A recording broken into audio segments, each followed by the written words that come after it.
तो हेलो दोस्तों, कैसे हैं आप लोग। मैं आशा करता हूं कि आप लोग बहुत अच्छे होंगे। और फिर से मैं एक नए वीडियो लेकर आ चुका हूं। और आज के इस वीडियो में मैं एक बहुत ही महत्वपूर्ण टॉपिक पर बात करने वाला हूं। और जो है वह टॉपिक कौन सा है, तो क्लास 10th और 12th के लेकर यह जो टॉपिक पर मैं आज बात करने वाला हूँ। और इन सभी पर हम लोग खुल कर आज बहुत ही अच्छे से चर्चा करने वाले हैं।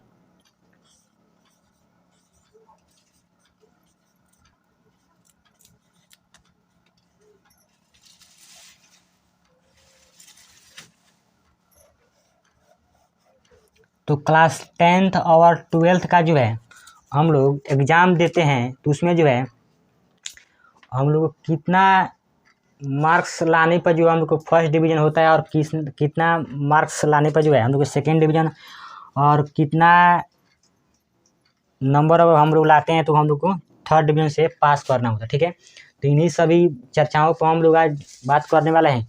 तो आप लोग बने रहिए इस वीडियो को अंत तक, और चलिए हम लोग एक एक करके सभी पॉइंट को समझते हैं। तो सबसे पहले मैं आपसे बता दूं कि हम लोग जो है 1 से लेकर 10th तक, यानी कि 1 से लेकर हम लोग को जो है 10वीं क्लास तक पहुंचने में कितने स्कूल से हम लोग पास करते हैं, तब जाकर हम लोग 10वीं क्लास में पहुंचते हैं। जैसे कि हम लोग जो है सबसे पहले आंगनबाड़ी स्कूल में लोग पढ़ते हैं। उसके बाद जो है हम लोग को 1 से लेकर 5 क्लास जो प्राइमरी स्कूल होता है उसमें हम लोग को एडमिशन होता है। और जैसे ही हम लोग प्राइमरी स्कूल से 5वीं क्लास को पास करते हैं, उसके बाद जो हम लोग को यानी कि मिडिल स्कूल जाते हैं। जैसे मिडिल स्कूल किसको कहते हैं, जैसे कि जो 8 क्लास तक, जैसे कि कोई भी मिडिल स्कूल 1 से लेकर 8 क्लास तक होता है। कोई जो है सिर्फ 1 से लेकर 5वीं क्लास में जिसको हम लोग प्राइमरी स्कूल बोलते हैं। तो हम लोग जैसे ही 8वां पास करते हैं, उसके बाद हम लोग को एडमिशन जो है 9th क्लास में होता है। और 9th क्लास में जैसे ही हम लोग को होता है, तब जाकर हम लोग को बहुत सारा एग्ज़ाम पास करना होता है। उसके बाद जो हम लोग 11th में जाते हैं, 12th में जाते हैं। ठीक है, तो जो भी जैसे कि हम लोग 10th पास करते हैं, तो 10th क्लास होता है, उस पास करने के लिए हम लोग को जो है 6 सिलेबस का तैयारी करना होता है। जैसे कि 6 सिलेबस कौन सा है जो है, सबसे पहला नंबर चलेगा हम लोग क्या, इंग्लिश हो गया। ठीक है, हम लोग इंग्लिश पढ़ते हैं। उसके बाद जो है दूसरा का नंबर पॉइंट जो है, जैसे मैथ हो गया, जिसको हम लोग गणित बोलते हैं। उसके बाद जो है हिंदी हम लोग को पढ़ना होता है। हिंदी के बाद जो हम लोग सामाजिक विज्ञान पढ़ते हैं। इसके बाद जो है हम लोग को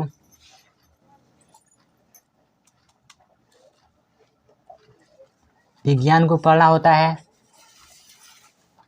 और इसके बाद जो संस्कृत हम लोग पढ़ते हैं।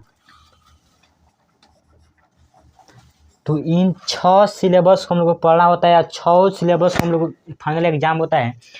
जैसे कि हम लोग को जो एग्ज़ाम होता है उसमें जो है टोटल जो है 5 विषय से लेकर हम लोग को जो है फर्स्ट, सेकेंड या थर्ड डिवीज़न लाना होता है। ठीक है, और ये जो है इंग्लिश जो है 10th क्लास में इसका नंबर जो है नहीं जुटता है। ठीक है, तो इसको छांट कर जो है हम लोग को नंबर लाना होता है। जैसे कि अगर हम लोग फर्स्ट डिवीज़न का बात करें, जैसे प्रथम पाली, तो फर्स्ट डिवीज़न हम लोग को लाने के लिए कम से कम जो है 300 नंबर का स्कोर करना पड़ता है। जैसे कि हम लोग अगर एग्ज़ाम 10th का अगर हम लोग एग्ज़ाम देंगे, उसमें जो है हम लोग को टोटल 600 नंबर का एग्ज़ाम होगा। 600 में जो है 500 नंबर का जो काउंट किया जाता है। जैसे कि यहाँ पर फर्स्ट डिवीज़न लाने के लिए हम सबसे पहले हम लोग पास कितने नंबर पढ़ते हैं, जैसे कि हर एक विषय में जो है, जैसे कि यहाँ पर 5 विषय है जो है, इसमें जो हम लोग को सभी विषय में जो है 30 नंबर लाना पड़ता है। ठीक है, कितना नंबर, 30 नंबर सभी विषय में अगर हम लोग ला देते हैं तो हम लोग जो है पास माने जाते हैं। ठीक है, तो यहाँ पर 30 नंबर हो गए, यहाँ पर 30 नंबर। तो आप लोग यहाँ पर काउंट करते हैं, जैसे कि 1 2 3 4 5 जो है, जैसे 150 नंबर हो गया। 150 यानी कि 150 नंबर से जो है 149 नंबर भी अगर आता है, तो बिहार बोर्ड का एक रूल है कि हम लोग को जो 5 नंबर यानी कि 5 मार्क्स तक जो है यहाँ पर एक्स्ट्रा लगाकर हम लोग को पास कर दिया जाता है। ठीक है, तो यहाँ पर जिसको मैक्सिमम जो है अगर स्टार नहीं लगता है, तो यहाँ पर हम लोग को सभी विषय में जो है 30-30 नंबर लाना होता है। जैसे हम लोग सभी विषय में 30-30 नंबर ला देते हैं तो हम लोग जो है पास माने जाते हैं, ठीक है। और ये जो है हम लोग पास होते हैं इसके 3rd डिवीजन, ठीक है। कौन सा डिवीजन से? तो 3rd डिवीजन से हम लोग पास माने जाते हैं, ठीक है। यानी कि 150 से लेकर कितना तक, यानी कि